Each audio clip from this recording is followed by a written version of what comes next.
ಮೂಕಂ ಕರೋತಿ ವಾಚಾಲಂ ಪಂಗುಂ ಲಂಘಯತೆ ಗಿರಿಂ ಯತ್ಕೃಪಾಂ ತಮಹಂ ವಂದೇ ಪರಮಾನಂದ ಮಾಧವಃ ದೀಪ್ತನಯನಾರವಿಂದಂ ಶ್ರೀ ಸ್ವಾಮಿ ವಿವೇಕಾನಂದಂ ಭಾರತ ವೀರ ನರೇಂದ್ರಂ ತ್ವಾಂ ವಂದೇ ಸಿಂಹನಿನಾದಂ.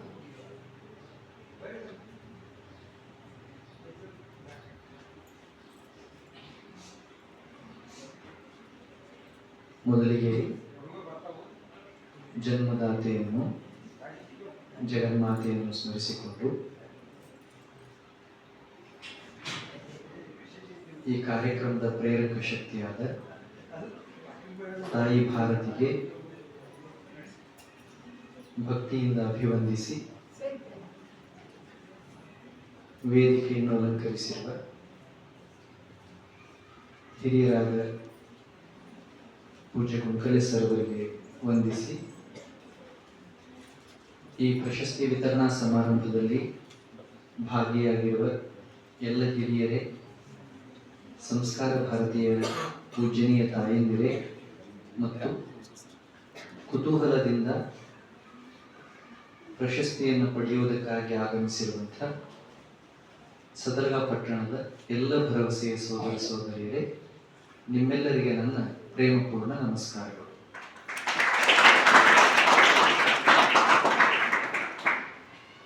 ಸದರ್ಗ ಪಟ್ಟಣದಲ್ಲಿ ಮೊದಲನೇ ಬಾರಿಗೆ ಸಂಸ್ಕಾರ ಭಾರತೀಯವರು ಒಂದು ವಿನೂತನವಾದಂಥ ಕಾರ್ಯಕ್ರಮವನ್ನು ಮಾಡಿ ನಮ್ಮನ್ನೆಲ್ಲ ಈಗ ಇಲ್ಲಿ ಸೇರಿಸಿದ್ದಾರೆ.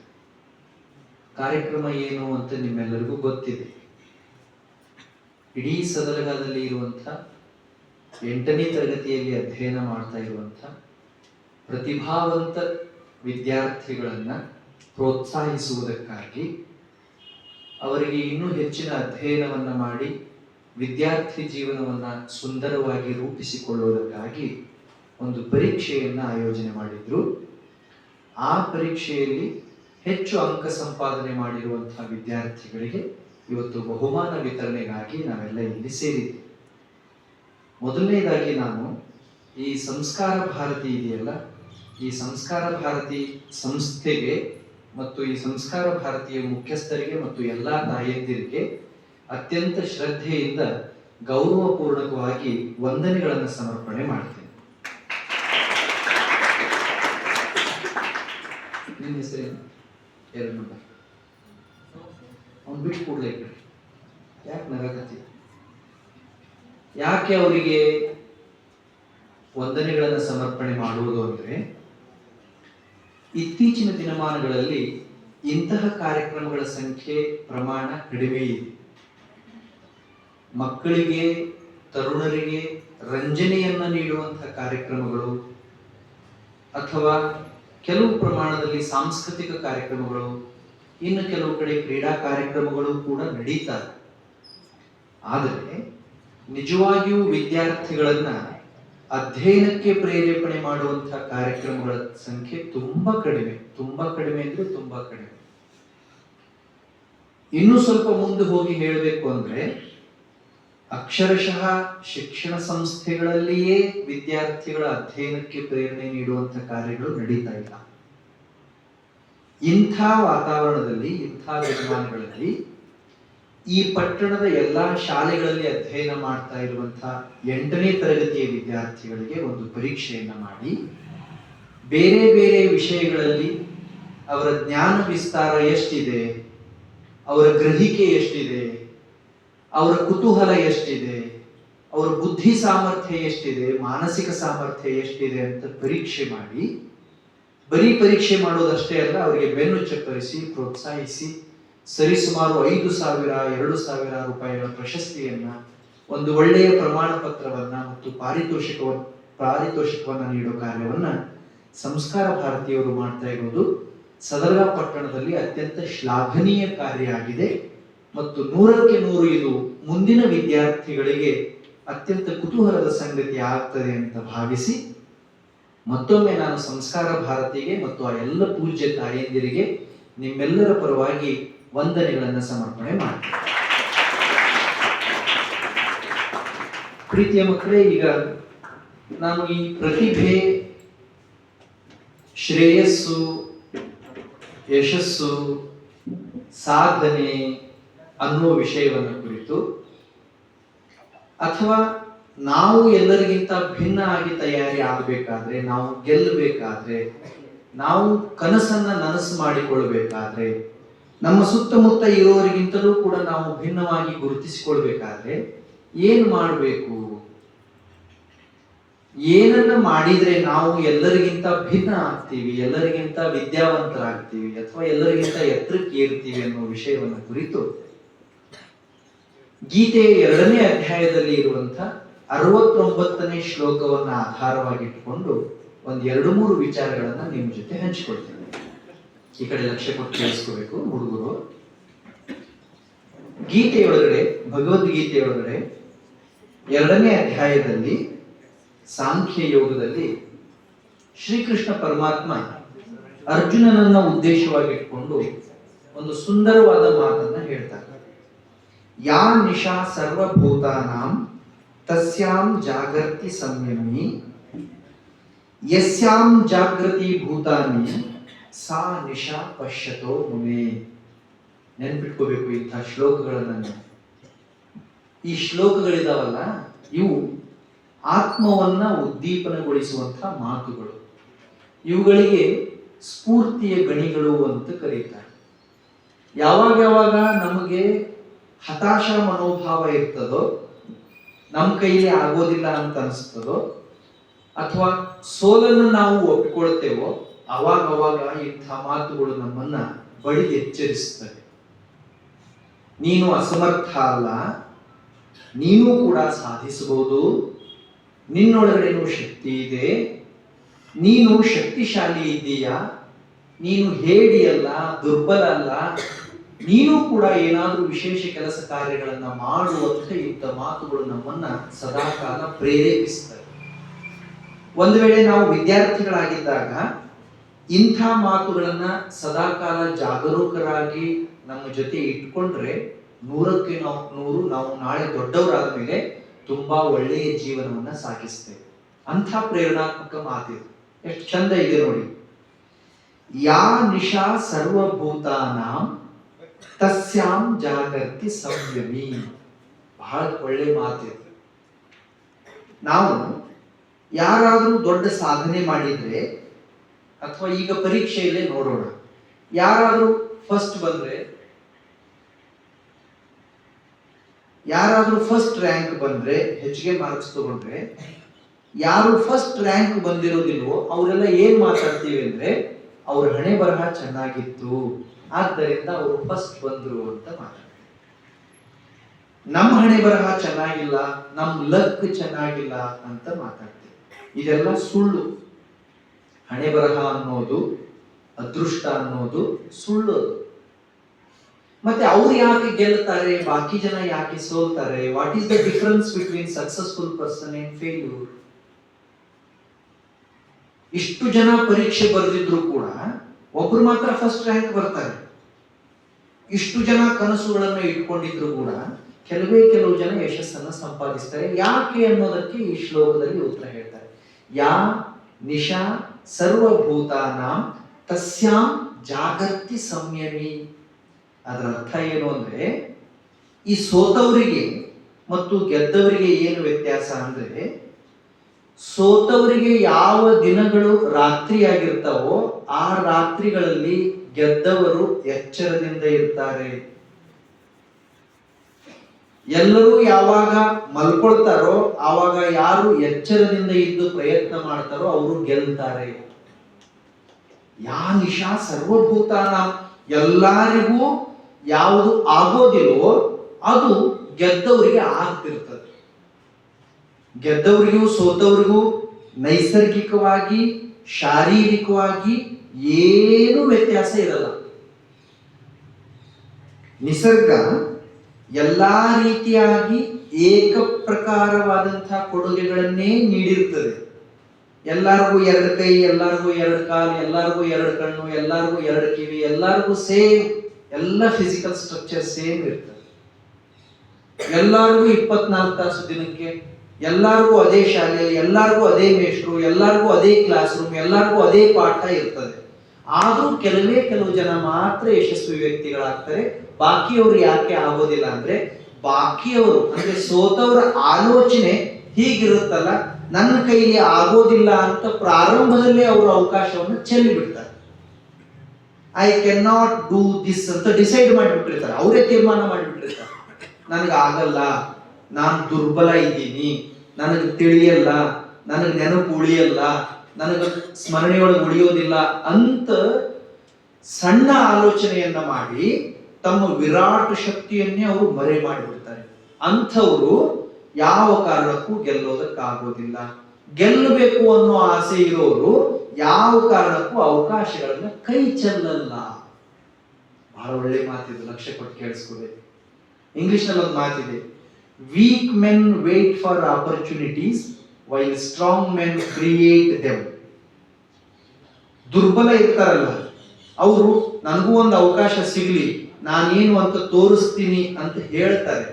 ಸಮರ್ಥರು ಯಾರು ಇರ್ತಾರಲ್ಲ, ಇರ್ಲಾರದ ಅವಕಾಶಗಳನ್ನು ಸೃಷ್ಟಿ ಮಾಡ್ಕೊಂಡು ತಮ್ಮ ಯೋಗ್ಯತೆಯನ್ನು ಜಗತ್ತಿಗೆ ಸಾರಿ ತೋರಿಸ್ತಾರೆ. That is the difference. Greece ಅಂತ ಒಂದು ದೇಶ ಇದೆ, ಕೇಳಿದ್ದೀರಾ? ಗ್ರೀಸ್ ಅಂತ ಒಂದು ದೇಶ ಇದೆ. ಯಾವ ಖಂಡದಲ್ಲಿ ಇದೆ ಅದು? ಇದೇ ಸಮಸ್ಯೆ. ಓಕೆ, ಖಂಡ ಅಂತ ಅದು ಗೊತ್ತಿದೆ ನಿಮಗೆ? ಖಂಡ ಎಷ್ಟಿದಾವೆ? 7 ಇದಾವೆ. ಅತಿ ದೊಡ್ಡದು ಯಾವುದು? ಅತಿ ಸಣ್ಣದು ಯಾವುದು? ಒಂದು ಮೀಡಿಯಂ ಒಳಗಡೆ ಯಾವ್ದಿದೆ? ಯುರೋಪ್. ಬಹಳ ದೊಡ್ಡದು ಏಷ್ಯಾ, ಬಹಳ ಸಣ್ಣದು ಆಸ್ಟ್ರೇಲಿಯಾ, ಒಂದು ಮೀಡಿಯಂ ಅಲ್ಲಿ ಇರೋ ಯುರೋಪ್.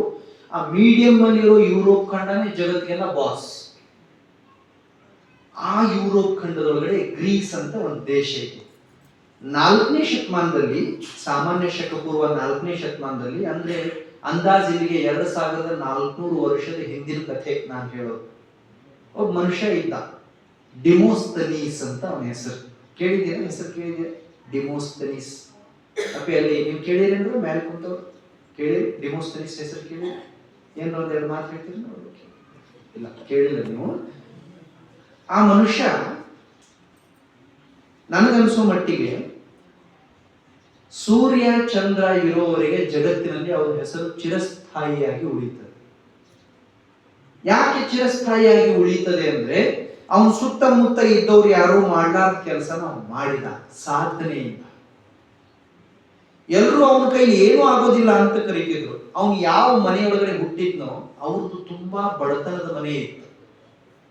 ತಂದೆ ಅತ್ಯಂತ ಬಡವರು, ತಾಯಿ ಅವಿದ್ಯಾವಂತೆ. ಮತ್ತು ಇವ ಡಿಮೋಸ್ತನೀಸ್ ಹುಟ್ಟ ಉಗ್ಗು ಧ್ವನಿ, ಕುಗ್ಗು ನುಡಿ. ಅವನಿಗೆ ಮಾತಾಡೋದಕ್ಕೆ ಬರ್ತಿರ್ಲಿಲ್ಲ. ಮಾತು ಪ್ರಾರಂಭ ಮಾಡಿ ಮುಂದಿನವ್ರಿಗೆ ಏನಾದ್ರು ಕಮ್ಯುನಿಕೇಟ್ ಮಾಡಬೇಕು ಅಂದ್ರೆ ಬಹಳ ಸಮಯ ತಗೋತಿದ್ದ. ಊಟ ಆಯ್ತಾ ಅಂತ ಕೇಳೋದಕ್ಕೆ ಊಟ ಆಯ್ತಾ ಅಂತಿದ್ದ. ಅವನು ನೋಡಿ ಎಲ್ಲರೂ ಅಪಹಾಸ್ಯ ಮಾಡ್ತಾ ಇದ್ರು. ಇವ ಡಿಮೋಸ್ತನೀಸ್, ಇವ ಏನ್ ಮಾಡ್ತಾನೆ, ಇವನ್ ಕೈಲಿ ಏನಾಗ್ತದೆ? ಅವನು ನೋಡಿ ಎಲ್ಲರೂ ನಗುತ್ತಿದ್ರು, ಛೇಡಿಸ್ತಿದ್ರು, ಅವಮಾನ ಮಾಡ್ತಿದ್ರು, ಅಸಹ್ಯ ಮಾಡ್ತಾ ಇದ್ರು. ವಿಧಿ ಎಷ್ಟು ಕೆಟ್ಟ ಅಂದ್ರೆ, ಡಿಮೋಸ್ತನೀಸನಿಗೆ ಸರಿಯಾಗಿ ಮಾತಾಡೋದಕ್ಕೆ ಬರ್ತಿರ್ಲಿಲ್ಲ, ಸರಿಯಾಗಿ ಅಭ್ಯಾಸ ಮಾಡಕ್ಕಾಗ್ಲಿಲ್ಲ, ತನ್ನ ಆರೋಗ್ಯನೂ ಸರಿಯಾಗಿ ಇಟ್ಕೊಳಕ್ಕಾಗ್ಲಿಲ್ಲ. ಅವನೊಬ್ಬ ಅಶಕ್ತ ರೋಗಿಷ್ಠ ವ್ಯಕ್ತಿ ಆಗಿಬಿಟ್ಟ. ಸಣ್ಣ ಹುಡುಗ ಇದ್ದಾಗ ಅವನ ಓಣಿ ಒಳಗಡೆ, ಅವನ ಊರೊಳಗಡೆ, ಅವನ ಮನೆ ಒಳಗಡೆ ಅವನನ್ನು ನೋಡಿದ್ರೆ ಯಾರು ಇಷ್ಟಪಡ್ತಿರ್ಲಿಲ್ಲ.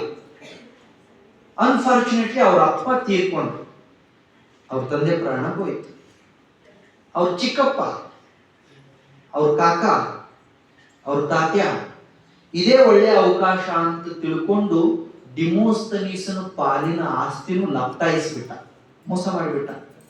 ಮಕ್ಕಳಿಗೆ ನೆನಪಿಟ್ಕೊಳ್ರು, ನಾವು ಅಸಮರ್ಥರಿದ್ರೆ ನಮ್ಮ ಅವಕಾಶಗಳನ್ನು ಬೇರೆಯವರು ಕಿತ್ಕೊಳ್ತಾರೆ, ನಮ್ಮ ಅನುಕೂಲಗಳಿಗೂ ಬೇರೆಯವರು ಅಡಚಣೆ ಮಾಡ್ತಾರೆ. ನಾವು ಸಮರ್ಥರಿದ್ರೆ ನಮ್ಮ ಸುತ್ತಮುತ್ತ ಯಾರು ಹಾಯಲ್ಲ, ನಮ್ಮನ್ನು ಯಾರು ಕೇಳಲ್ಲ. ಯಾವಾಗ ಚಿಕ್ಕಪ್ಪ ಆಸ್ತಿ ಕಸ್ಕೊಂಡು ಕೋರ್ಟಿಗೆ ಕೇಸ್ ಹಾಕ್ತಾರೆ. ಈ ಹುಡುಗ, ಸಣ್ಣ ಹುಡುಗ, ರೋಗಿಷ್ಠ ಹುಡುಗ, ಉಗ್ಗು ಹುಡುಗ, ಇವನ್ ಧ್ವನಿನೂ ಇಲ್ಲ, ಇವನಿಗೆ ವಿದ್ಯೆನೂ ಇಲ್ಲ. ಕೋರ್ಟ್ ಅಲ್ಲಿ ವಾದ ಮಾಡಿ ತನ್ನ ಆಸ್ತಿ ಉಳಿಸ್ಕೊಳ್ಳೋಕ್ಕೂ ಅವನ ಕೈಲಿ ಆಗ್ಲಿಲ್ಲ. ಇದ್ದ ಆಸ್ತಿನೂ ಬೇರೆಯವ್ರ ಪಾಲಾಯ್ತು, ತಂದೆನೂ ತೀರಿ ಹೋಗಿದ್ರು, ಊಟ ಮಾಡೋದಕ್ಕೆ ಹೊಟ್ಟೆ ತುಂಬಾ ಅನ್ನ ಇರಲಿಲ್ಲ, ಮೈ ಮೇಲೆ ಹಾಕೊಳ್ಳೋದಕ್ಕೆ ಒಳ್ಳೆ ಬಟ್ಟೆ ಇರಲಿಲ್ಲ, ವಾಸ ಮಾಡೋದಕ್ಕೆ ಒಳ್ಳೆ ಮನೆ ಇರಲಿಲ್ಲ. ಅಯ್ಯೋ ದೇವ್ರೆ, ನನ್ನ ಜೀವನ ಹೀಗೆ ಆಗೋಯ್ತಲ್ಲ, ನಾಳೆ ನನ್ನ ಗತಿ ಏನು ಅಂತ ತಲೆ ಮೇಲೆ ಕೈ ಕೊಟ್ಕೊಂಡು ಕೂತಾಗ ಒಂದು ದಿನ ಆತ ಯಾರೋ ಒಬ್ಬ ಒಳ್ಳೆ ಭಾಷಣಕಾರರ ಮಾತು ಕೇಳಿದ. ಒಬ್ರು ಭಾಷಣ ಮಾಡೋರ್ನ ನೋಡಿದ. ಆ ಭಾಷಣ ಮಾಡೋರ ಮುಂದೆ ಸುಮಾರು 1,000 ಜನ ಕೂತಿದ್ರು. ಅದನ್ನು ನೋಡಿ ಅವನಿಗೆ ಏನ್ ಆಸೆ ಬಂತು ಅಂದ್ರೆ, ನಾನು ಒಬ್ಬ ಒಳ್ಳೆ ಭಾಷಣಕಾರ ಆಗಬೇಕು ಅನ್ನೋ ಆಸೆ ಬಂತು. ಅವನು ಅದನ್ನೇ ತನ್ನ ಗುರಿ ಮಾಡಿಕೊಂಡ, ತನ್ನ ಕನಸು ಮಾಡಿಕೊಂಡ, ತನ್ನ ಗೋಲ್ ಮಾಡಿಕೊಂಡ. ಮತ್ತು ಅಕ್ಕಪಕ್ಕದವ್ರಿಗೆ ಹೇಳಿದ, ಒಂದಲ್ಲ ಒಂದು ದಿನ ನಾನು ಜಗತ್ತಿನ ಅತ್ಯಂತ ಶ್ರೇಷ್ಠ ಭಾಷಣಕಾರ ಆಗ್ತೀನಿ. ಎಲ್ಲ ನಕ್ಕು ಬಿಟ್ರು. ಹುಚ್ಚ, ಮಾತಾಡೋದಕ್ಕೆ ಬರೋದಿಲ್ಲ, 2 ಶಬ್ದ ಓದೋದಕ್ಕೆ ಬರೋದಿಲ್ಲ, ಒಂದು ವಾಕ್ಯ ನೆನಪಿಟ್ಕೊಳ್ಳೋದಕ್ಕೆ ಬರೋದಿಲ್ಲ, ಮುಂದೆ ಕೂತವ್ರು ಯಾರು ಏನು ಅಂತ ನೀವು ತಿಳಿಲಾರದು, ನೀನು ಜಗತ್ತಿನ ಶ್ರೇಷ್ಠ ಭಾಷಣಕಾರ ಆಗ್ತೀಯ ಅಂತ ಮತ್ತೆ ಅವಮಾನ ಮಾಡಿದ್ರು. ಆದ್ರೆ ಆ ಹುಡುಗ ತನ್ನ ಕನಸನ್ನ ನಾಶ ಆಗೋದಕ್ಕೆ ಬಿಡ್ಲಿಲ್ಲ, ತನ್ನ ಗುರಿಯಿಂದ ವಿಮುಖ ಆಗಲಿಲ್ಲ, ಮುಂದಿಟ್ಟ ಹೆಜ್ಜೆಯನ್ನ ಹಿಂದೆ ತಗೊಳ್ಳಿಲ್ಲ. ನಿರ್ಧಾರ ಮಾಡಿದ, ಎಷ್ಟೇ ಅಡಚಣೆಗಳಿರ್ಲಿ, ಎಷ್ಟೇ ತೊಂದರೆಗಳಿರ್ಲಿ, ನನ್ನ ಕನಸನ್ನ ನಾನು ನನಸು ಮಾಡಿಕೋಬೇಕು ಅಂತ ಡಿಮೋಸ್ತನೀಸ್ ಡಿಸೈಡ್ ಮಾಡಿದ. ಅದಕ್ಕೆ ಆತ ಏನ್ ಮಾಡಿದ ಗೊತ್ತಾ? ಸರಿಸುಮಾರು 10 ರಿಂದ 12 ವರ್ಷ ಪ್ರತಿ ದಿನ 16 ತಾಸುಗಳ ಕಾಲ ಪ್ರಯತ್ನ ಮಾಡ್ತಿದ್ದ. C the secret of success. ಯಶಸ್ಸಿನ ರಹಸ್ಯ ಏನು ಗೊತ್ತಾ? ನಿರಂತರವಾದ ಪ್ರಯತ್ನ. ಒಂದು ದಿನಕ್ಕೆ ಒಬ್ಬ ಮನುಷ್ಯ 16 ತಾಸುಗಳ ಕಾಲ ಪ್ರಯತ್ನ ಮಾಡ್ತಾನೆ ಅಂದ್ರೆ ಇಡೀ ಜಗತ್ತನ್ನೇ ಆತ ಆಳೋದಕ್ಕೆ ಸಾಧ್ಯ ಇದೆ ಅನ್ನೋದನ್ನ ಡಿಮೋಸ್ತನೀಸ್ ತೋರಿಸ್ತಾನೆ. ಗ್ರೀಸ್ನ ಎಲ್ಲಾ ಮಹಾಕಾವ್ಯಗಳನ್ನ ಅಧ್ಯಯನ ಮಾಡ್ತಾನೆ, ಗ್ರೀಸ್ನ ಎಲ್ಲಾ ಕಾನೂನುಗಳನ್ನ ಅಧ್ಯಯನ ಮಾಡ್ತಾನೆ, ಜಗತ್ತಿನ ಬೇರೆ ಬೇರೆ ಭಾಗದ ಸಂಹಿತೆಗಳನ್ನ ಅಧ್ಯಯನ ಮಾಡ್ತಾನೆ, ಗ್ರೀಸ್ನ ಇತಿಹಾಸ, ಜಗತ್ತಿನ ಇತಿಹಾಸವನ್ನ ಅಧ್ಯಯನ ಮಾಡ್ತಾನೆ. ಇಷ್ಟೆಲ್ಲ ಅಧ್ಯಯನ ಮಾಡೋ ಕಾಲಕ್ಕೆ ಅವನಿಗೆ ದೊಡ್ಡ ಅಡಚಣೆ ಇದ್ದದ್ದೇನು ಅಂದ್ರೆ ಮಾತಾಡೋದಕ್ಕೆ ಬರ್ತಿರ್ಲಿಲ್ಲ ಅವನಿಗೆ. ಅವಾಗ ಯಾರೋ ಒಬ್ರು ಅವನಿಗೆ ಹೇಳಿದ್ರು, ಮಾತು ಸುಲಲಿತವಾಗಿ ಬರಬೇಕಾದ್ರೆ ಮಾತು ಸ್ಪಷ್ಟವಾಗಿ ಬರಬೇಕಾದ್ರೆ, ಎಲ್ಲರಿಗೂ ಪರಿಣಾಮಕಾರಿಯಾಗಿ ಆಗೋ ಹಾಗೆ ಮಾತನಾಡಬೇಕಾದ್ರೆ, ನಿರರ್ಗಳತೆ ಬರಬೇಕಾದ್ರೆ ನೀನು ಹೀಗೆ ಪ್ರಯತ್ನ ಮಾಡುವಂತ ಅವನಿಗೆ ಒಂದು ಸೂತ್ರ ಹೇಳಿದ್ರು. ಏನ್ ಸೂತ್ರ ಅಂದ್ರೆ, ನಾಲಗೆಯ ತುದಿ ಮೇಲೆ ಬೆಣಚು ಕಲ್ಲನ್ನ ಇಟ್ಕೊಂಡು ಪ್ರಾಕ್ಟೀಸ್ ಮಾಡೋದು. ನಾಲಿಗೆ ತುದಿ ಮೇಲೆ ಸಣ್ಣದು ಚುಚ್ಚುವ ಹಾಗೆ ಇರುವಂತ ಬೆಣಚು ಕಲ್ಲನ್ನು ಇಟ್ಕೊಂಡು ಪ್ರಾಕ್ಟೀಸ್ ಮಾಡೋದು. ತೊದಲು ಮಾತಾಡಿದ್ರೆ, ತಪ್ಪು ಮಾತಾಡಿದ್ರೆ, ಅಸ್ತವ್ಯಸ್ತ ಮಾತಾಡಿದ್ರೆ ಆ ಕಲ್ಲು ಅಂಗಳಕ್ಕೆ ಚುಚ್ಚುತ್ತೆ, ರಕ್ತ ಬರುತ್ತೆ. ಕೊನೆ ಪಕ್ಷ ಚುಚ್ಚಿ ರಕ್ತ ಬರಬಾರ್ದು ಅಂತ ತಪ್ಪಿಸ್ಕೊಳ್ಳೋದಕ್ಕಾದ್ರೂ ಸರಿಯಾಗಿ ಮಾತಾಡ್ತೀಯ ಅಂತ ಡಿಮೋಸ್ತನೀಸ್ ಸಲಹೆ ಕೊಟ್ಟರು. ಅದನ್ನ 5-6 ವರ್ಷ ಪ್ರಯತ್ನ ಮಾಡಿದ. ಎತ್ತರದ ಬೆಟ್ಟನ ಜೋರಾಗಿ ಕೂಗ್ತಾ ಚೀರ್ತಾ ಹತ್ತಬೇಕು ಅಂತ ಹೇಳಿದ್ರು. ಪ್ರತಿದಿನ ಅದನ್ನ ಪ್ರಾಕ್ಟೀಸ್ ಮಾಡ್ದ. ನೀರಿನೊಳಗಡೆ ಕುತ್ತಿಗೆವರೆಗೂ ನೀರು ಬರೋವರೆಗೆ ನಿಂತ್ಕೊಂಡು ಜೋರಾಗಿ ಕೂಗಬೇಕು ಅಂತ ಹೇಳಿದ್ರು. ಎವ್ರಿ ಡೇ ಅದನ್ನ ಆತ ಪ್ರಾಕ್ಟೀಸ್ ಮಾಡಿದ. ಮತ್ತೆ ನಿಮ್ಗೆ ಆಶ್ಚರ್ಯ ಆಗ್ಬೇಕು, ಯಾರಿಗೂ ಗೊತ್ತಾಗಲಾರದ ಹಾಗೆ ಒಂದು ಗುಹೆಯೊಳಗಡೆ ಸುಮಾರು 2 ವರ್ಷಗಳ ಕಾಲ ಹೊರಗಡೆನೆ ಬರಲಾರದ ಹಾಗೆ ಒಂದು ಎತ್ತರದ ನಿಲುವು ಗನ್ನಡಿಯನ್ನ ಇಟ್ಕೊಂಡು ಬೇರೆ ಬೇರೆ ಹಾವ ಭಾವ ಭಂಗಿಗಳಿಂದ ಭಾಷಣ ಮಾಡಿ ಜನರ ಮನಸ್ಸನ್ನ ಗೆಲ್ಲೋದು ಹೇಗೆ ಅಂತ ಪ್ರಾಕ್ಟೀಸ್ ಮಾಡಿದ. ಒನ್ ಫೈನ್ ಡೇ ಡಿಮೋಸ್ತನೀಸ್ ಹೊರಗಡೆ ಬಂದು ಭಾಷಣ ಮಾಡೋದಕ್ಕೆ ಚಾಲು ಮಾಡಿದ್ರೆ, ಭಾಷಣ ಬಿಡಿ, ಡಿಮೋಸ್ತನೀಸನ ಭಾಷಣ ಇದೆ ಅನ್ನೋ ಸುದ್ದಿ ಗ್ರೀಸ್ ಪಟ್ಟಣದೊಳಗಡೆ ಬಿದ್ರೆ ಸಾಕು, ಜನ ಓಡಿ ಬಂದು ಕೂತ್ಕೋತಿದ್ರಂತೆ. ಪಿಲಿಫ್ ಅಂತ ಒಬ್ಬ ರಾಜ ಇದ್ದ, ಕೇಳಿದ್ರೆ ಹೆಸರು? ಪಿಲಿಫ್, ಅಲೆಕ್ಸಾಂಡರ್ನ ಅಪ್ಪ, ಮ್ಯಾಸಿಡೋನಿಯಾ ಸಾಮ್ರಾಜ್ಯದ ರಾಜ. ಅವ ಒಂದು ಮಾತು ಹೇಳ್ತಾನೆ, ಇಡೀ ಜಗತ್ತನ್ನೇ ಬೇಕಾದರೆ ಜಯಿಸಬಹುದು, ಡಿಮೋಸ್ತನೀಸನ ನಾಲಿಗೆಯನ್ನ ಗೆಲ್ಲಲಾಗದು. ಯಾವ ಹುಡುಗನಿಗೆ ಮಾತೇ ಬರ್ತಿರಲಿಲ್ವೋ ಆ ಹುಡುಗ ಜಗತ್ತಿನ ಅತ್ಯಂತ ಶ್ರೇಷ್ಠ ಮಾತುಗಾರ ಆಗಿದ್ದೇ ಸತ್ಯ ಅನ್ನೋದಾದ್ರೆ, ನಾವು ಕೂಡ ಯಾಕೆ ಸಾಧನೆಯನ್ನ ಮಾಡೋದಕ್ಕೆ ಆಗೋದಿಲ್ಲ ಅಂತ ನಾವು ವಿಚಾರ ಮಾಡಬೇಕು. ಅವನಿಗೆ ಹುಟ್ಟಿದಾಗ ಚೆನ್ನಾಗಿ ಮಾತಾಡೋಕ್ ಬರ್ತಿತ್ತ? ಅವನಿಗೆ ಒಳ್ಳೆ ಅನುಕೂಲ ಇತ್ತ? ಹೊಟ್ಟೆ ತುಂಬಾ ಅನ್ನ ಇತ್ತ? ಮೈ ಮೇಲೆ ಒಳ್ಳೆ ಬಟ್ಟೆ ಇತ್ತ, ಹೋಗ್ಲಿ ಬಾರಪ್ಪ ನಾವು ನಿಮ್ಗೆ ಸಪೋರ್ಟ್ ಮಾಡ್ತೀವಿ, ನೀನು ಎತ್ತರಕ್ಕೆ ಬೆಳಿ ಅಂತ ಸಪೋರ್ಟ್ ಮಾಡೋದಕ್ಕಾದ್ರೂ ಯಾರಾದ್ರೂ ಇದ್ರ? ಏನೂ ಇರಲಾರದೆ ಆತ್ಮವಿಶ್ವಾಸದ ಸಹಾಯದಿಂದ, ನಿರಂತರ ಪ್ರಯತ್ನದಿಂದ, ಶ್ರದ್ಧೆಯಿಂದ ಆತ ಎಷ್ಟು ಎತ್ತರಕ್ಕೆ ಬೆಳೆದ ಅಂದ್ರೆ ಜಗತ್ತೇ ಆತನನ್ನ ಆದರಿಸ್ತದೆ, ಗೌರವಿಸ್ತದೆ, ಸ್ಮರಿಸ್ತದೆ. ಇದನ್ನೇ ಈ ಶ್ಲೋಕದಲ್ಲಿ ಹೇಳೋದು, ಯಾ ನಿಶಾ ಸರ್ವಭೂತಾನಾಂ ತಸ್ಯಾಂ ಜಾಗೃತಿ ಸಂಯಮಿ. ಎಲ್ಲರಿಗೂ ಆಗೋದಿಲ್ಲ ಅಂತಂದಾಗ, ಎಲ್ಲರೂ ಆಗೋದಿಲ್ಲ ಅಂತಂದಾಗ ಆತ ಆಗುತ್ತೆ ಅಂದ, ಆತ ವಿಜಯಿಯಾದ, ಆತ ಗೆದ್ದ, ಆತ ಶಕ್ತಿಶಾಲಿಯಾದ. ನಾನು ಯಾಕೆ ಈ ಮಾತು ಹೇಳ್ತಾ ಇದ್ದೇನೆ ಅಂದ್ರೆ, ಪ್ರೀತಿಯ ಮಕ್ಕಳೇ, ಈಗ ಅವರು ಸದಲಗಾ ಪ್ರತಿಭಾನ್ವೇಷಣೆ ಅನ್ನೋ ಪರೀಕ್ಷೆ ಮಾಡಿದಾರಲ್ಲ, ಸುಮ್ಮನೆ ಒಂದು ಪರೀಕ್ಷೆ ಮಾಡಬೇಕು, ನಿಮ್ಮನ್ನೆಲ್ಲ ಸೇರಿಸ್ಬೇಕು, ನಿಮ್ಗೊಂದು ಪ್ರಶಸ್ತಿ ಪತ್ರ ಕೊಡಬೇಕು, 4 ರೂಪಾಯಿ ಬಹುಮಾನ ಕೊಡಬೇಕು, ಒಂದು ಪಾರಿತೋಷಕ ಕೊಡಬೇಕು ಅನ್ನೋ ಉದ್ದೇಶ ಅವರಿಗಿಲ್ಲ.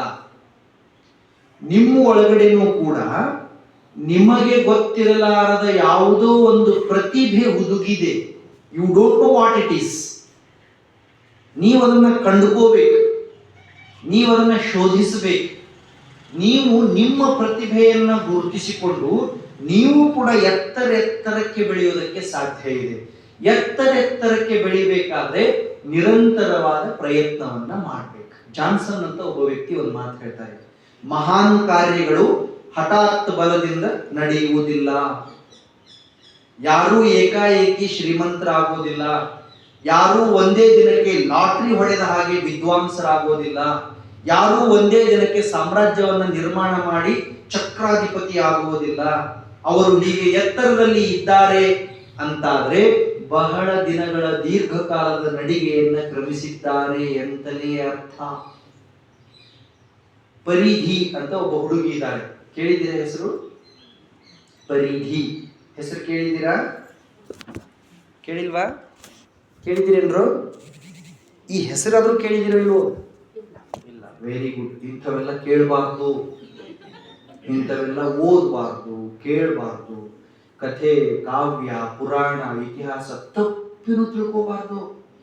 ಅವೆಲ್ಲ ತಿಳ್ಕೊಂಡ್ರೆ ಶಾಣೆ ಆಗ್ತೀವಿ. ನಾವು ಶಾಣೆ ಆದ್ರೆ ನಮ್ಮ ಮನೆ ಚಲೋ ಆಗ್ತದೆ. ನಾವು ಶಾಣೆ ಆಗ್ಬಾರ್ದು, ನಮ್ಮ ಮನೆ ಉದ್ಧಾರ ಆಗ್ಬಾರ್ದು. ಹಂಗೆಲ್ಲರೂ ಕಾಳಜಿ ವಹಿಸ್ಬೇಕು ಏನ್ರಪ್ಪ. ಇದನ್ನೆಲ್ಲ ಶ್ರದ್ಧೆಯಿಂದ ಪಾಲಿಸಬೇಕು. ತಪ್ಪಿ ಯಾವ್ದಾದ್ರು ಹೊಸ ಪುಸ್ತಕ ನಿಮ್ ಮುಂದೆ ಕಂಡ್ರೆ ಕಣ್ಣೆತ್ತಿನದು ನೋಡಬಾರ್ದು, ಹಿಂಗ್ ಪೇಜ್ ತಿರುಗಿಸಬಾರ್ದು. ಆಮೇಲೆ ಯಾವುದು ಸಾಮಾನ್ಯ ಜ್ಞಾನ ತಿಳ್ಕೋಬಾರ್ದು, ನ್ಯೂಸ್ ಪೇಪರ್ ಓದಬಾರ್ದು. ಇದೆಲ್ಲ ಪಾಲಿಸ್ಬೇಕು ಸ್ಟೂಡೆಂಟ್ ಆದವರು ಅಲ್ಲ. ನನ್ಗೆ ಅವಾಗಲೇ ಕೂತಾಗ ಹೊನ್ನಾಯಕ್ ಸರ್ಗೆ ಹೇಳಿದೆ ನಾನು, ಈಗ ನೀವೆಲ್ಲ ಎಷ್ಟು ಜನ ಸೇರಿದ್ದೀರಲ್ಲ, ಕಾರ್ಯಕ್ರಮ ಎಷ್ಟೊತ್ತಿಗೆ ಅಂತ ಅವ್ರು ಹೇಳಿದ್ರು. ಎಷ್ಟೊತ್ತಿಗೆ ಅಂತ ಹೇಳಿದ್ರು? 5 ಗಂಟೆಗೆ ಅಂತ ಹೇಳಿದ್ರು. ನೀವು ಎಷ್ಟೊತ್ತಿಗೆ ಬಂದ್ರಿ? ಯಾರೋ 3 ಜನ ಮಕ್ಕಳು ಬಿಟ್ರೆ ಬಾಕಿ ಎಲ್ಲರೂ ತಡ ಆಗೇ ಬಂದ್ರಿ. ಇದೇನು ತೋರಿಸುತ್ತೆ ಅಂದ್ರೆ ನಿರಾಸಕ್ತಿಯನ್ನು ತೋರಿಸ್ತದೆ. ಗೆಲ್ಲಬೇಕು ಅನ್ನೋ ಆಸೆ ಇರೋರು ಮೊದಲು ಪ್ರದರ್ಶನ ಮಾಡಬೇಕಾಗಿರೋದು ಇಂಟ್ರೆಸ್ಟ್, ಆಸಕ್ತಿ. ನಿಮ್ಗೆ ಬಹುಮಾನ ಬರುತ್ತೋ ಬಿಡುತ್ತೋ, ನೀವು ಗೆಲ್ತಿರೋ ಬಿಡ್ತಿರೋ ಮೊದಲು, ಅದು ಆಮೇಲೆ. ಅಖಾಡಕ್ಕಾದ್ರೂ ಬರ್ಬೇಕಲ್ಲ, ಬಂದು ಕುತ್ಕೋಬೇಕಲ್ಲ, ಏನಾಗುತ್ತೆ ಅಂತ ಆದ್ರೂ ನೋಡ್ಬೇಕಲ್ಲ. ಕುತೂಹಲನೇ ಇಲ್ಲ. ನಾವು ಸಣ್ಣವರಿದ್ದಾಗ ಮಧ್ಯಾಹ್ನ 3 ಗಂಟೆ ಕಾರ್ಯಕ್ರಮ ಅಂದ್ರೆ ಮುಂಜಾನೆ 9 ಕೂತ್ಕೊಂಡಿರ್ತಿದ್ವಿ.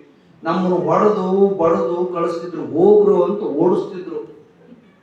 ಈಗ ಬುದ್ಧಿ ಜಜ್ಜಿ ಎಳ್ಕೊಂಡು ಬರ್ಬೇಕು. ಬಂದವರಾದ್ರೂ ಕುಂಡಿರ್ತಾರ. ಒಬ್ಬ ಬಂದ ನನ್ನ ಬಾಜು ಕುತ್ಕೊಂಡ, ಅಲ್ಲಿ ಅಂಕಲ್ ಪ್ರೋಗ್ರಾಮ್ ಸ್ಟಾರ್ಟ್ ಆಗಿಲ್ಲ ಅಂದ. ಬಂದಿದ್ದೆ 15-20ಕ್ಕೆ. ಇಲ್ಲ ನಿಮ್ಮೊಳಗೆ ಇದಾನ ಒಬ್ಬ, ಇಲ್ಲಪ್ಪ ಸ್ಟಾರ್ಟ್ ಆಗಿಲ್ಲ. ಹೋಗ್ಲಿ ಎಷ್ಟಕ್ಕೆ ಫಿನಿಶ್ ಆಗುತ್ತೆ ಅಂತ ಕೇಳ್ದವ. ಅಪ್ಪ ನಿನ್ ಕೈ ಮುಗಿತೀನಿ ಕಣೋ, ನನಗೂ ಗೊತ್ತಿಲ್ಲ, ನಾನು ಚೀಫ್ ಗೆಸ್ಟ್ ಕಣೋ, ಅಲ್ಲಿ ಹೋಗಿ ಅವ್ರನ್ನ ಕೇಳು ಅಂದೆ. ಅವ ಅಂದ, ನಂದು ಹೆಸರು ಕೂಗಿಬಿಟ್ರ ಅಂದ. ಇಲ್ಲ ಇಲ್ಲ, ನೀನು ಇನ್ನೂ ಹೆಸರು ಕೂಗಿಲ್ಲ, ನಿನ್ಗೆ ಆಮೇಲೆ ಎಲ್ಲರಿಗಿಂತ ಕೊನೆಗೆ ಸ್ಪೆಷಲ್ ಗೌರವ ಇದೆ, ಒಂದು 10 ನಿಮಿಷ ಸುಮ್ಮನೆ ಕೂತ್ಕೊಳಪ್ಪ ಅಂತ ಹೇಳಿದೆ ನಾನು. ಹಿಂಗ್ ಯಾರೋ ಬಿಡೋ, ನಾನೇ ಅಂತ ನೆನ್ಬಿಟ್ರು. ಈ ಕಡೆ ಲಕ್ಷ್ಯ ಕೊಡಿ. ಇಂಥವೆಲ್ಲ ವಿಷಯ ತಿಳ್ಕೋಬೇಕು ಮಕ್ಕಳೇ. ಬರೀ ಶಾಲೆಯ ಪುಸ್ತಕದ ಪಾಠ ಅಷ್ಟೇ ಅಲ್ಲ, ಸಾಮಾನ್ಯ ಜ್ಞಾನವನ್ನು ನಮ್ಗೆ ಗೊತ್ತಿರಬೇಕು.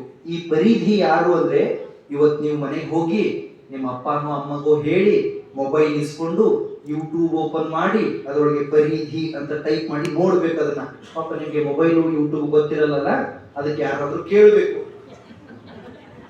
ಅಯ್ಯೋ ವಿಧಿಯೇ, ನಿಮ್ಗೆ ಯಾರಿಗೂ ಮೊಬೈಲ್ ಗೊತ್ತಿಲ್ಲಲ್ಲ, ಹಾ, ನಮಗ್ ಗೊತ್ತಿರುತ್ತೆಲ್ಲ ಗೊತ್ತಿರುತ್ತೆ ಅವರಿಗೆ. ಓಕೆ, ಇವತ್ತೊಂದ್ಸರಿ ನೋಡಿ ಅದನ್ನ. ಈ ಪರಿಧಿ ಯಾರು ಅಂದ್ರೆ, ಈಗ ಆಕೆಗೆ ವಯಸ್ಸು 10-11 ವರ್ಷ ಅಷ್ಟೇ. ಅಂದ್ರೆ ನಿಮ್ಗಿಂತ 1-2 ವರ್ಷ ಸಣ್ಣ ಹುಡುಗಿನೇ, ಅಥವಾ ನಿಮ್ಮ ವಯಸ್ಸಿನ ಹುಡುಗಿ. ಇಡೀ ಜಗತ್ನಲ್ಲಿ ಅಖಂಡ ಭಗವದ್ಗೀತೆಯ ಎಲ್ಲಾ ಶ್ಲೋಕಗಳನ್ನ ಕಂಠಸ್ಥ ಮಾಡಿರುವಂತ ಏಕೈಕ ಹುಡುಗಿ. ಎಲ್ಲ ಹೋಲ್ ಗೀತಾ ಬರೀ ಕಂಠಸ್ಥ ಮಾಡಿರೋದಷ್ಟೇ ಅಲ್ಲ, ಆ ಹುಡುಗಿನ ಇಂಟ್ರೂವ್ ಮಾಡೋದಕ್ಕೆ ಯುರೋಪ್, ಅಮೇರಿಕಾ, ದಕ್ಷಿಣ ಅಮೇರಿಕಾ, ಆಫ್ರಿಕಾದಿಂದ ಜನ ಬರ್ತಾ ಇದ್ದಾರೆ.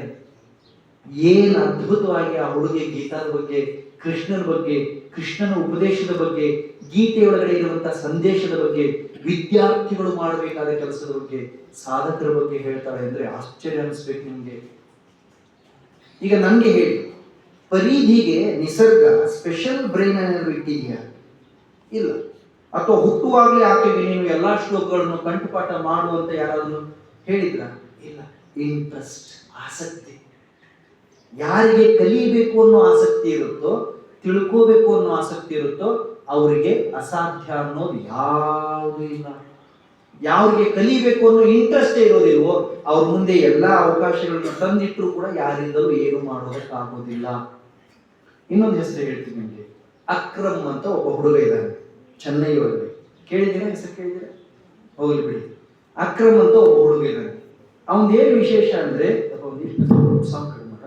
ಅಕ್ರಮ್ದ ಏನ್ ವಿಶೇಷ ಅಂದ್ರೆ, ಜಗತ್ತಿನ 400 ಭಾಷೆಗಳನ್ನ ಆತ ಬಲ್ಲ.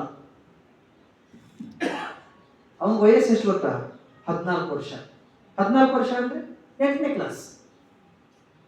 8ನೇ ಕ್ಲಾಸಿನ ಒಬ್ಬ ಹುಡುಗ 400 ಭಾಷೆಗಳನ್ನ ಮಾತನಾಡ್ತಾನೆ ಅಂದ್ರೆ, ಆತನ ತುಡಿತ, ತಿಳ್ಕೋಬೇಕು ಅನ್ನುವಂಥ ಛಲ, ಸಾಧಿಸಬೇಕು ಅನ್ನುವಂಥ ಆಸೆ ಎಷ್ಟಿರ್ಬೇಕು ಆಲೋಚನೆ ಮಾಡಿ. ಬರೀ ತಿಳ್ಕೊಂಡಿರೋದು ಅಷ್ಟೇ ಅಲ್ಲ, ಅಧಿಕೃತವಾಗಿ 60 ಭಾಷೆಗಳಲ್ಲಿ ವ್ಯವಹಾರ ಮಾಡಬಲ್ಲ. ಮಾತಾಡ್ತಾನೆ, ಬರೀತಾನೆ, ತಿಳಿದುಕೊಳ್ತಾನೆ. 60 ಭಾಷೆ. ಇದೇನು ಸಣ್ಣ ವಿಷಯನ? ಒಬ್ಬ ಹುಡುಗ, 14 ವರ್ಷದ ಹುಡುಗ 400 ಭಾಷೆ ಮಾತಾಡ್ತಾನೆ. ಒಬ್ಬ ಹುಡುಗಿ 13-14 ವರ್ಷದ ಹುಡುಗಿ 700 ಶ್ಲೋಕಗಳನ್ನ ಕಂಠಪಾಠ ಮಾಡ್ತಾಳೆ ಅಂದ್ರೆ, ನಾವು 13-14 ವರ್ಷದ ಹುಡುಗ ಹುಡುಗಿಯರಿಗೆ ಚೆನ್ನಾಗಿ ಅಭ್ಯಾಸ ಮಾಡೋದು ಯಾಕೆ ಆಗಲ್ಲ ಅಂತ ನಾವು ಪ್ರಶ್ನೆ ಮಾಡ್ಕೋಬೇಕು. ಅದಕ್ಕೇನ್ ಮಾಡಬೇಕು ಅಂದ್ರೆ, ಹುಡುಗಾಟ ಮಾಡಿ, ಸುಮ್ನೆ ಆಟ ಮಾಡಿ, ವಿನಾಕಾರಣ ಎಲ್ಲಾರು ಮಾಡೋ ಹಾಗೆ ಕಾಲಹರಣ ಮಾಡಬಾರ್ದು. ನಾವು ಎಲ್ಲರೂ ಆಟ ಆಡ್ತಾರೆ, ನಾವು ಆಟ ಆಡಿದೆವು ಅಂತ, ಎಲ್ಲರೂ ಟೈಮ್ ಪಾಸ್ ಮಾಡ್ತಾರೆ, ನಾವು ಟೈಮ್ ಪಾಸ್ ಮಾಡಿದೆವು ಅಂತ ಇದ್ರೆ ನಾವು ಸಾಧಕರಾಗಲ್ಲ. SP ಬಾಲಸುಬ್ರಹ್ಮಣ್ಯಂ ಗೊತ್ತಾ ನಿಮ್ಗೆ? SP ಬಾಲಸುಬ್ರಹ್ಮಣ್ಯಂ ಹೆಸರು ಕೇಳಿದ್ದೀರಾ? ಎಷ್ಟು ಸಾವಿರ ಹಾಡುಗಳನ್ನು ಹಾಡಿದ್ದಾರೆ ಆ ಮನುಷ್ಯ. ಮೊನ್ನೆ ಒಂದು ಇಂಟ್ರೂ ಗೊತ್ತಾಯ್ತು. ಆ ಇಂಟ್ರೂ ಅಲ್ಲಿ ಅವ್ರು ಹೇಳಿದ್ರು, ಒಂದು ದಿನಕ್ಕೆ 10 ತಾಸುಗಳ ಕೆಲಸ ಮಾಡ್ತಿದ್ರಂತೆ. ನೋಡ್ರು ಮಕ್ಕಳೇ, 50-60 ವರ್ಷದ ಒಬ್ಬ ವ್ಯಕ್ತಿ 10 ತಾಸು ಸ್ಟುಡಿಯೋದಲ್ಲಿ ಕುತ್ಕೊಂಡು ರೆಕಾರ್ಡಿಂಗ್ ವರ್ಕ್ ಮಾಡ್ತಾರೆ ಅಂದ್ರೆ, 13-14 ವರ್ಷದ ಮಕ್ಕಳು ನಾವು ಯಾಕೆ ದಿನಕ್ಕೆ 2 ತಾಸು, 3 ತಾಸು, 4 ತಾಸು ಕೂತು ಓದೋದು, ಬರೆಯೋದು, ಕಂಠಪಾಠ ಮಾಡೋದು ಆಗೋದಿಲ್ಲ? ಅದಕ್ಕೆ ಪ್ರೀತಿಯ ಮಕ್ಕಳೇ, ಈ ಕಾರ್ಯಕ್ರಮದಿಂದ ನೀವು ಏನು ಪ್ರೇರಣೆಯನ್ನ ತಗೋಬೇಕು ಅಂದ್ರೆ, ಈ ಕಾರ್ಯಕ್ರಮದಿಂದ ನೀವು ಪ್ರೇರಣೆಯನ್ನು ತೆಗೆದುಕೊಂಡು ಅಧ್ಯಯನದ ವಿಧಾನವನ್ನ ಬದಲಿ ಮಾಡಬೇಕು. ನೀವು ದಡ್ರಲ್ಲ, ನಿಮ್ಗೆ ತಿಳಿಯಲ್ಲ ಅಂತಿಲ್ಲ. ಜಗತ್ತಿನ ಅತಿ ಬುದ್ಧಿವಂತ ವ್ಯಕ್ತಿಗಿರೋ ಮೆದುಳೆ ನಿಮಗೂ ಇದೆ. ಅಕ್ರಮ್ಗೆ 400 ಭಾಷೆಗಳು ಬರ್ತಾವಲ್ಲ, ಅಷ್ಟೇ ಸಾಮರ್ಥ್ಯ, ಅಷ್ಟೇ ಯೋಗ್ಯತೆ, ಅಷ್ಟೇ ಕೌಶಲ್ಯವನ್ನ ನಿಸರ್ಗ ನಿಮಗೂ ಕೊಟ್ಟಿದೆ. ಪರಿಧಿಯಷ್ಟೇ ಸ್ಮರಣ ಶಕ್ತಿಯನ್ನು ನಿಸರ್ಗ ನಿಮ್ಮೊಳಗಡೆನೂ ಇಟ್ಟಿದೆ. ಆಕೆ ಹೇಗೆ ಪ್ರಯತ್ನ ಮಾಡಿದಳೋ, ಅವರು ಹೇಗೆ ಪ್ರಯತ್ನ ಮಾಡಿದರೋ, ಹಾಗೆ ನೀವು ಪ್ರಯತ್ನವನ್ನ ಮಾಡಬೇಕು. ತಿಳ್ಕೋಬೇಕು, ಕಲಿಬೇಕು ಅನ್ನುವಂಥ ಕನಸನ್ನ ಇಟ್ಕೋಬೇಕು. ಆವಾಗ ನೀವು ಪ್ರತಿಭಾವಂತರಾಗೋದಕ್ಕೆ ಸಾಧ್ಯ ಇದೆ. ಪ್ರತಿಭಾವಂತರಂದ್ರೆ ಹೆಚ್ಚಿಗೆ ಮಾರ್ಕ್ಸ್ ತಗೊಳ್ಳೋದಷ್ಟೇ ಅಲ್ಲ. ಪ್ರತಿಭಾವಂತರು ಅಂದ್ರೆ ಪ್ರೈಸ್ ತಗೊಳ್ಳೋದಷ್ಟೇ ಅಲ್ಲ. ಪ್ರತಿಭಾವಂತರು ಅಂದ್ರೆ ಎಲ್ಲಾ ಗುಣಗಳನ್ನ ಸಂಪಾದಿಸ್ಬೇಕು, ಸರ್ವಾಂಗೀಣ ವಿಕಾಸ ಆಗ್ಬೇಕು.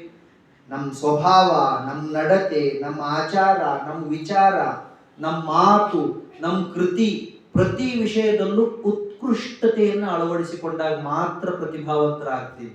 ಕೊನೆಗೆ ಒಂದು ಹುಡುಗಿ ಮಾತು ಹೇಳಿ ನನ್ನ ಭಾಷಣ ಮುಗಿಸ್ತೀನಿ. ವೈದ್ರುತಿ ಅಂತ ಒಬ್ಬ ಹುಡುಗಿದಾಳೆ ಕರ್ನಾಟಕದಲ್ಲಿ. ವೈದ್ಯುತಿ ನಾಗ್, ಅವರ ಅಪ್ಪನ ಹೆಸರು ನಾಗರಾಜ್. ಬಹುತೇಕ ನಿಮ್ಗೆ ಯಾರಿಗೂ ಗೊತ್ತಿಲ್ಲ ಆಕೆ ಬಗ್ಗೆ. ಈಗ ಆಕೆ 5ನೇ ಕ್ಲಾಸ್, 5 ಮುಗಿತು, ಈ ವರ್ಷ 6ನೇ ಕ್ಲಾಸ್.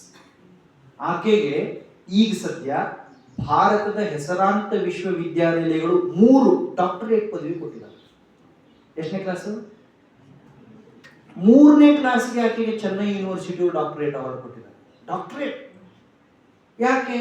ಯಾಕೆ ಅಂದ್ರೆ ಆ ಹುಡುಗಿ 3ನೇ ಕ್ಲಾಸ್ಗೆ 38,000 ಪ್ರಶ್ನೆಗಳಿಗೆ ಉತ್ತರ ಕೊಡ್ತಿದ್ರು. 38,000 ಕ್ವೆಶನ್ಸ್. ನೀವು ಈಗ ಹೋಗಿ ಬೇಕಾದ್ರೆ ಆಕೆ ಹತ್ರ ನಿಮ್ದು 8ನೇ ಕ್ಲಾಸ್ ಟೆಕ್ಸ್ಟ್ ತಗೊಂಡು ಹೋಗಿ, ಆಕೆ 5ನೇ ಕ್ಲಾಸ್, ನೀವು 8ನೇ ಕ್ಲಾಸ್ ಯಾವುದೋ ಪುಸ್ತಕ ತಗೊಂಡು ಹೋಗಿ. It may be English, it may be social science, or Hindi, or mathematics, even it may be Kannada or English.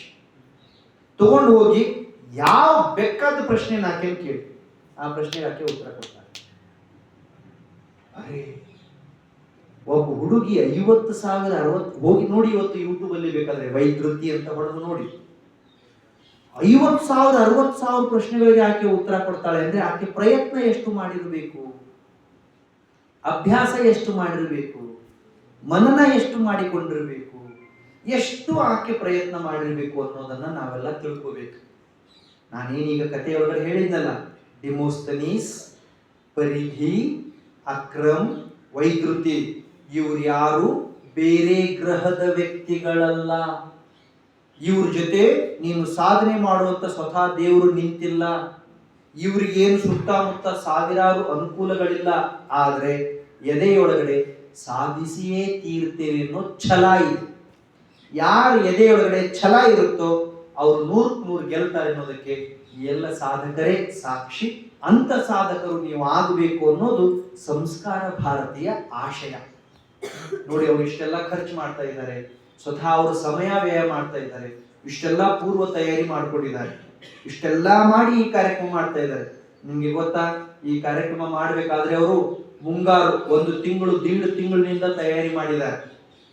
ಎಲ್ಲಾ ಹಿರಿಯರನ್ನ ಸೇರಿಸಿಕೊಂಡು 4 ಸರಿ ಸಭೆ ಮಾಡಿದ್ದಾರೆ. ಪ್ರತಿ ಶಾಲೆಗೆ 2 ಸರಿ 3 ಸರಿ ಬಂದು ಬರೋ ಪರೀಕ್ಷೆ ಬರೀರಿ ಅಂತ ಆಮಂತ್ರಣ ಕೊಟ್ಟಿದ್ದಾರೆ. ಪರೀಕ್ಷೆ ಬರೆದ ಮೇಲೆ ಬರೋ ಬಹುಮಾನ ತಗೋರಿ ಅಂತ ಹೇಳಿದ್ದಾರೆ. ನಾವು ಎಷ್ಟು ಆಕ್ಟಿವ್ ಇದೀವಿ ಅಂದ್ರೆ ಬಹುಮಾನ ತಗೊಳ್ರೋ ಬರೋ ಅಂದ್ರೂ ಲೇಟ್ ಆಗಿ ಬರ್ತಿದೀವಿ ಅಂದ್ರೆ ಮೆಚ್ಚಬೇಕಾದ ವಿಷಯ. ಆದ್ದರಿಂದ ಇದರ ಪ್ರಯೋಜನ ನೀವು ತಗೊಳ್ಳಿ. ಸಂಸ್ಕಾರ ಭಾರತಿ ಹೀಗೆ ಶ್ರೇಷ್ಠ ಕಾರ್ಯಗಳನ್ನ ಮಾಡಿ ನಮ್ಮೆಲ್ಲರಿಗೆ ಪ್ರೇರಣೆಯನ್ನ ನೀಡಲಿ ಅಂತ ಆಶಿಸಿ ಕಾರ್ಯಕ್ರಮದಲ್ಲಿ ಸೇವಾವಕಾಶ ನೀಡಿದ್ದಕ್ಕೆ ವಂದಿಸಿ ನನ್ನ ಮಾತು ಮುಗಿಸ್ತೇನೆ. ನಮಸ್ಕಾರ.